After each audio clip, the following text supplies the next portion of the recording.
बिस्मिल्लाहिर्रहमानिर्रहीम अल्लाहुम्मा सल्ली अला मुहम्मद व अला आलि मुहम्मद। आज मैं आपके लिए किचन क्लीनिंग हैक्स लेके आई हूँ जिनसे आपकी किचन की लाइफ बहुत ज़्यादा आसान होने वाली है। आप घर में मौजूद आम सी चीज़ों से किस तरह से किचन की अच्छे तरीके से सफाई और सुथराई कर सकते हैं। अगर आप चैनल पे न्यू हैं तो चैनल को सब्सक्राइब कर दीजिए और वीडियो को लास्ट तक देखें। तो चलते हैं हम टिप नंबर 1 की तरफ। टिप नंबर 1 जो है वो बेसिकली चूल्हा जो होता है घर में उसकी क्लीनिंग के अबाउट है। मेरे पास शीशे का चूल्हा है, अगर आपके पास स्टील का है तो आप उसके ऊपर भी ये टिप अप्लाई कर सकते हैं। आमतौर पे ये होता है कि हंडिया बनाने के दौरान चूल्हे के ऊपर स्टेन्स वगैरह आ जाते हैं, तो आप किस तरीके से इन टफ स्टेन्स को रिमूव कर सकते हैं। या जो शीशे का चूल्हा होता है उसके ऊपर वैसे भी बहुत जल्दी दाग आ जाते हैं, तो आप किस तरीके से इसकी सफाई कर सकते हैं। तो यहाँ पे मैंने नमक लिया है, आप 1 टेबलस्पून नमक लें, ये आपके लिए इनफ होगा। आप इसको चूल्हे के ऊपर हर तरफ बिछा दें।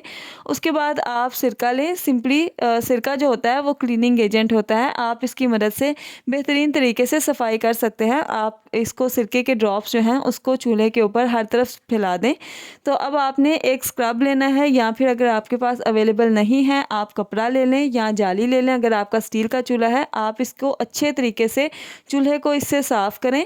इससे ये होगा कि चूल्हे के ऊपर जितने भी दाग वगैरह हैं वो साफ़ हो जाएंगे। और आप यहाँ पे देख रहे हैं कि माशाल्लाह इसकी कितनी अच्छी लुक आई है, ये बिल्कुल न्यू लग रहा है। तो इस तरह से आप अपने चूल्हे को लॉन्ग लास्टिंग जो है वो न्यू रख सकते हैं और बिल्कुल आप इसको साफ़ सुथरा रख सकते हैं। आप अपने किचन को इस हैक से बहुत ज़्यादा खूबसूरत बना सकते हैं। उम्मीद करती हूँ आपको मेरी ये टिप पसंद आई होगी। अगर आपको पसंद आई है तो चैनल को सब्सक्राइब कर दीजिए और वीडियो को लाइक किया करें, ज़्यादा से ज़्यादा शेयर किया करें, ये आपकी तरफ से अप्रिसिएशन होती है। चलते हैं हम टिप नंबर 2 की तरफ। नंबर 2 जो है वो कंघी से रिलेटेड है। आमतौर पे घर में 2 से ज़्यादा कंघियाँ होती हैं और इस्तेमाल एक का होता है। बाकी कंघी या तो टूट जाती हैं या फिर बच्चे ज़ाया कर देते हैं। तो मैं आपको इससे क्लीनिंग करना सिखाऊंगी कि आप किस तरीके से क्लीन कर सकते हैं घर को। इससे आपने मोज़ा लेना है, मोज़ा बिल्कुल साफ़ सुथरा होना चाहिए। आप छोटे साइज़ का एक मोज़ा लें, उसके अंदर आप इस कंघी को डाल दें। तो उसके बाद आपने ये करना है कि मोज़े को स्ट्रेच करना है थोड़ा सा, और उसके बाद आपने इसको स्ट्रेच करके गिरा लगा देनी है। तो ये आपके पास किचन क्लीनिंग टूल तैयार हो जाएगा कि जिससे आप आसानी से ऐसी जगह होती हैं, कॉर्नर्स होते हैं किचन के जो कि साफ़ नहीं होते, गंदे रह जाते हैं, आप इस तरीके से उनको साफ़ कर सकते हैं। तो मैं आपको क्लीनिंग करना इससे बताती हूँ। ये आमतौर पे शेल्फ़ के ऊपर कोई ना कोई चीज़ गिर जाती है तो आप उसके लिए कपड़ा 1 से 2 दफ़ा इस्तेमाल करते हैं, तो उसकी बजाय आप इस तरीके से इसकी क्लीनिंग कर सकते हैं। इवन कि आप इसको साफ़ करने के अलावा शेल्फ़ जो होती है उसकी भी अच्छे तरीके से इस तरह से सफाई कर सकते हैं। तो यहाँ पे ये है कि आपने मोज़ा जो है वो, ये मैं आपको बता दूँ टिप कि आपने मोज़ा न्यू लेना है, क्योंकि हम लोग मोज़ा भी एक कपड़ा ही होता है, तो हम इसको किचन के लिए यूज़ कर सकते हैं अगर ये साफ़ हो। तो इससे आप किचन के कॉर्नर्स, वॉल के कॉर्नर्स ईज़िली क्लीन कर सकते हैं। चलते हैं टिप नंबर 3 की तरफ। ये मेरे पास फ्रिज जो होती है उसकी हम क्लीनिंग तो कर लेते हैं, लेकिन इसकी जो रबर की साइड्स होती हैं इनको हम क्लीन करना समटाइम्स भूल जाते हैं या अवॉइड कर देते हैं, क्योंकि इसको अगर हम थोड़ा सा भी हार्डली ट्रीट करें तो ये जो है ये ख़राब हो जाती है। तो अब मैं आपको बताऊँगी कि आप किस तरीके से इसको क्लीन कर सकते हैं कि इसके अंदर जो गंदगी वगैरह होती है वो भी साफ़ हो जाए और इसको नुकसान भी ना पहुँचे। तो ये देख लें, इस तरीके से आप सारी जो इसके अंदर मैल कुचैल होती है उसको साफ़ कर सकते हैं। तो इसके अलावा जहाँ पे भी इस तरह की वॉल्स हो या लाइनिंग्स हों, आप इनको इस तरीके से कंघी से आसानी से साफ़ कर सकते हैं। तो ये टिप आपके लिए बहुत ज़्यादा यूज़फुल होगी, क्योंकि ये जो होता है समटाइम्स ज़्यादा मसला यही होता है कि जो वॉल्स होती हैं फ्रिज की वो साफ़ नहीं होती। तो चलते हैं टिप नंबर 4 की तरफ। ये हमारे पास सिलेंडर है। पाकिस्तान के जो हालात चल रहे हैं, ख़ास तौर पे सर्दियों में गैस की बहुत ज़्यादा लोड शेडिंग होती है, तो सिलेंडर हर घर में इस्तेमाल होता है। तो ये मसला होता है कि सिलेंडर जिस जगह पे हम रखते हैं वहाँ पे स्टेन आ जाता है। यूजुअली हम कैबिन्स में रखते हैं, तो कैबिन्स में ये होता है कि दाग आ जाता है सिलेंडर के नीचे ज़ंग का।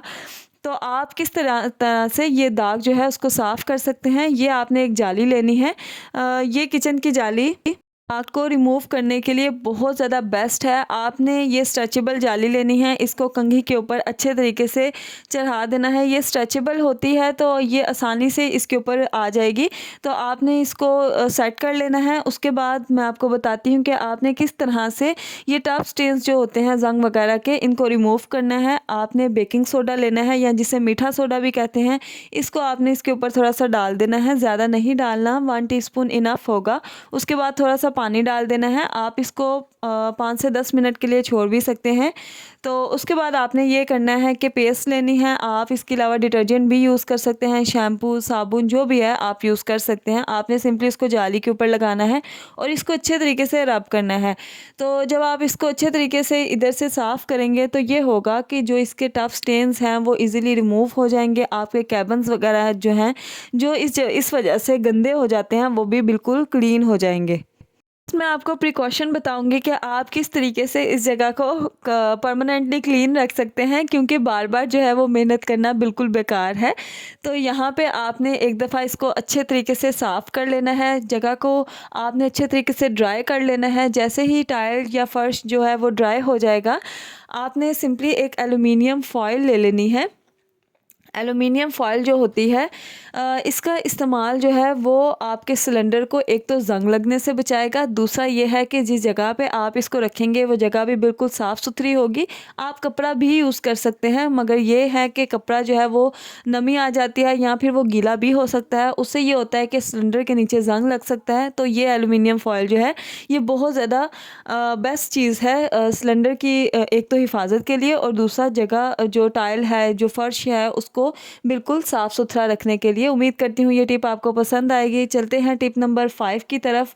टिप नंबर 5 जो है ये प्लास्टिक की जो बाल्टियाँ वगैरह होती हैं, जो टब वगैरह होते हैं, इनको साफ़ करने के रिलेटेड है कि समटाइम्स ये होता है कि इसकी जो लोअर साइड्स होती हैं, जो फोल्डिंग्स होती हैं, वो अंदर से गंदी रह जाती हैं सफाई के दौरान। तो आप इस तरीके से इसकी जो साइड्स होती हैं उनको भी अच्छे तरीके से क्लीन कर सकते हैं। सिंपली आपने जाली के ऊपर डिटर्जेंट लगाना है और उससे आपने अच्छे तरीके से बाल्टी को क्लीन कर लेना है। इवन जो साइड्स हैं आप देख लें कि कितने अच्छे तरीके से जो जाली है इसके अंदर एडजस्ट हो रही है और इसकी अच्छे तरीके से क्लीनिंग भी कर देगी। इस तरीके से आपके पास जो भी इस शेप में घर में प्लास्टिक का बर्तन है, कोई भी आपके पास बाल्टी है, टब है, आप उसको अच्छे तरीके से क्लीन कर सकते हैं। ये टिप बहुत ज़्यादा यूज़फुल है क्योंकि इन चीज़ों को हम अक्सर अवॉइड कर जाते हैं और यही चीज़ें सबसे ज़्यादा घर में फिर गंदी नज़र आती हैं। तो अब आप देख रहे हैं कि ये बाल्टी कितनी ज़बरदस्त तरीके से साफ़ हो गई है। को करते हैं एंड अगर आपको टिप्स पसंद आई हैं तो कमेंट करना मत भूलें और दुआओं में याद रखिए। मिलते हैं इंशाल्लाह नेक्स्ट टिप्स या फिर रेसिपी में। तब तक के लिए अल्लाह हाफिज़।